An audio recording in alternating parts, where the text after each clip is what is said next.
All right, the Penguin is a wrap. What did you guys think? Give me your thoughts in the comments. I will say this: best show on television right now is coming to an end. One of the best shows of the year, and I'm really pleasantly surprised they didn't pull any punches. The Penguin is an evil monster, and that's exactly what you would want as a villain.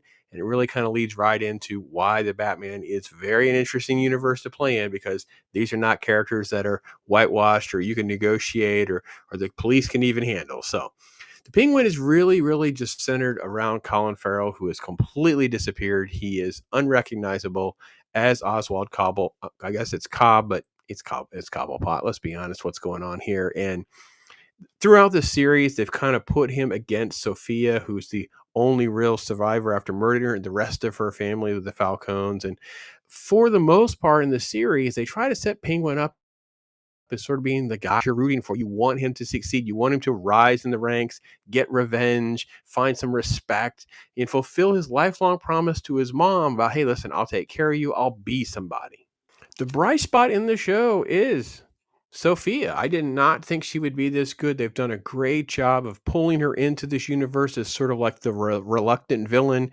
The dad had pinned everything on her. She kind of wants out. You think she's going to get out. The Penguin pulls her back in.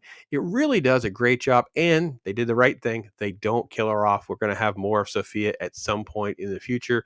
I think that is all fantastic. I'm not going to bag on this storyline, but the whole mama's boy thing and all of that with, he's the one who really let his brothers die and he's trying to prove his mom. And then he's got this sort of like surrogate girlfriend who kind of like a stand in for the mom, and they call back to that.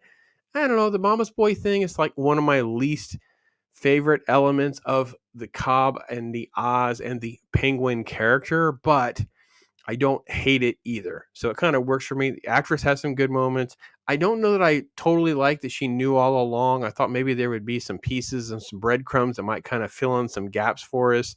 And this whole tedious, you know, go back into her past and her subconscious and let's explore those details. That was kind of some of the tedious elements of the series.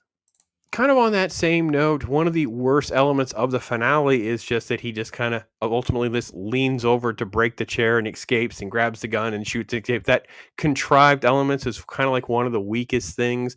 Always felt like there was going to be some sort of twist or some sort of thing that he thought about to get himself out of this, instead of it's more like just luck and fate and that kind of thing. Not anything that's really particularly interesting. Not the best shot of Vic here, but obviously at the end of the series, Vic is there. It's this surrogate father role that Oz has fulfilled for him. He's the victim of the Riddler's chaos and everything that happened in the Batman movie. He's kind of proven himself as Oz's sort of right hand man. He's kind of brought him along. And the fact that it ends so tragically for Vic is really, really good, because it just shows you the Penguin is equal. He is not interested in having weaknesses. He is moving. Everything is about leveraging his time for the future and what he will become. Everything about the show has fulfilled what I would want out of the show. The details are there. It showcases Gotham more, the crime stuff. I'm not particularly thrilled that all of the Falcones are gone. I don't like that we constantly kill these people off. Sal Maroni was played by the great Clancy Brown, was sort of like come and gone. And he sort of like had this, wasn't like a spontaneous heart attack. And that's what kind of gave Oz the upper hand. Like, I don't like that part. So, but all of the world they're creating, all the different gangs, and the fact that the Penguin has now elevated himself to the top of being the puppet master, and that Emperor Penguin sort of stereotype thing that we kind of get, and we kind of lead right into who would be a good villain and a foil for Batman.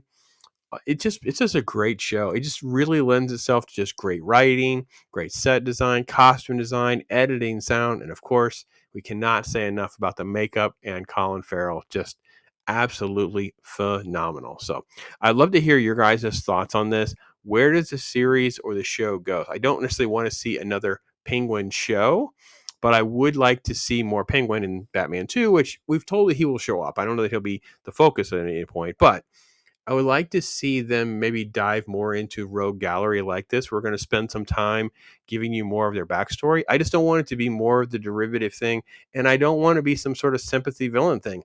Literally at the end of the episode, you are like, you get that he is the bad guy. You don't feel sorry for him anymore. You literally get he is evil, he is a monster, and he has to be stopped. So that's my take on the show. I'm thrilled that it wrapped up so strong. It was such a great show from start to finish. I'm going to be watching it again. Love to hear your guys' thoughts. Take care, everybody. I am Pops.